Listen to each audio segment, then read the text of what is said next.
Hi everyone, my name is Nicollette Gooding. I am a Master's of Social Work student at the University of Toronto, currently completing my practicum with For a Safer Space. I'm going to be sharing information today about anti-Asian racism and how it can affect ourselves and also those of Asian descent communities. I understand that this is a deep topic and this PowerPoint presentation will not encompass all there is to know, but rather begin a starting point of thought and reflection on this very important topic that affects all of us in our lives. Anti Asian racism is the prejudice, belief, stereotyping, and discrimination that is directed at people of Asian descent, rooted in their unique experience with xenophobia.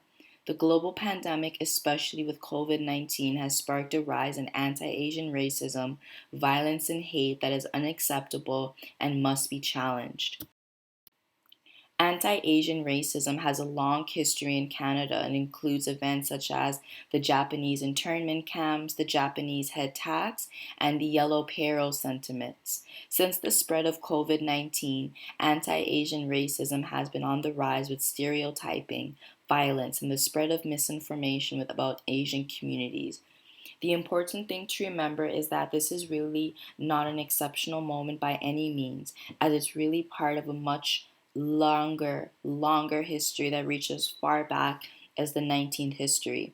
For example, in 1871, a Chinese massacre took place when a mob in Los Angeles, Chinatown, attacked and murdered 19 residents, including a 15-year-old boy, a reflection of the growing anti-Asian sentiment that came to the climax, also with the Chinese Exclusion Act of 1882. The act banned the immigration of Chinese laborers, such as the Page Exclusion Act of 1875, which was the nation's first restrictive immigration law that prohibited the entry of Chinese women. This Page Exclusion Act is a precursor to the dehumanizing narratives and tropes that render Asian women as objects and sexual fetishization unworthy of being part of the national consensus. And even today in 2021, we can see with the Atlanta shootings how this type of fetishization, an unworthy part of consciousness, continues. In this 1875 act, we began to see the ways in which race and gender were beginning to be entangled and codified in the law, and how Asian women were deemed to be bringing in sexual deviancy.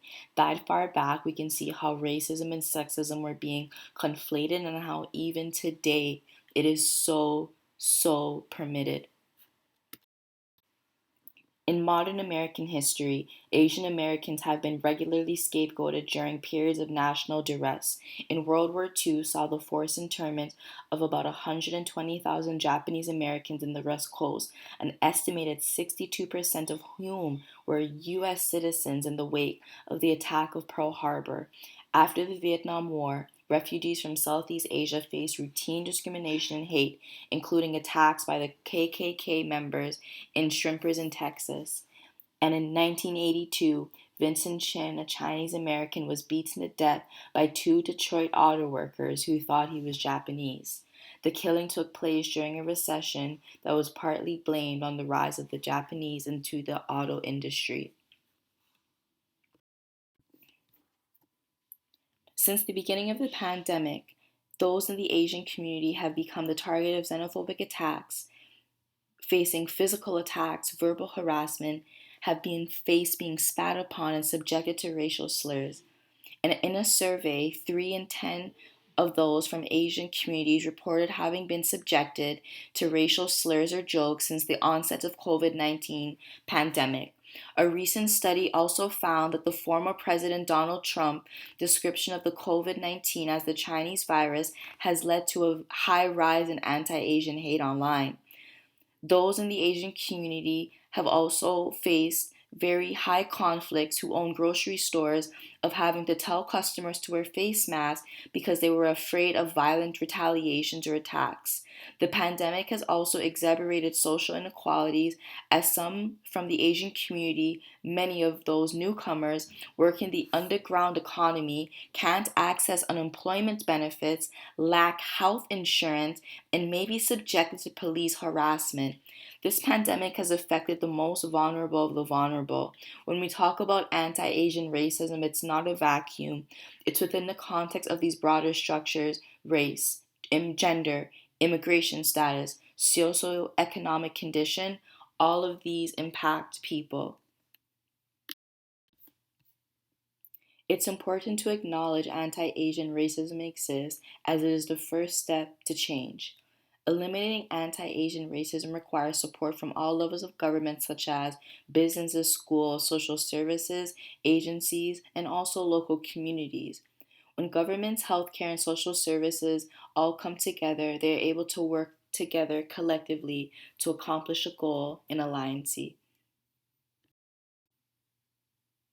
Remember, it's important to remember and acknowledge how racism has shaped you.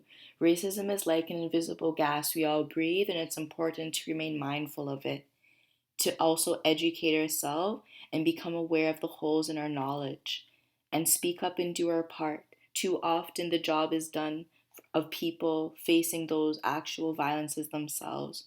We must stop having these people do the heavy lifting and to be effective, actively use our own voices to help them and work together.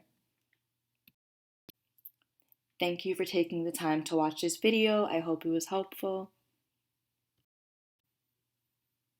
and take care.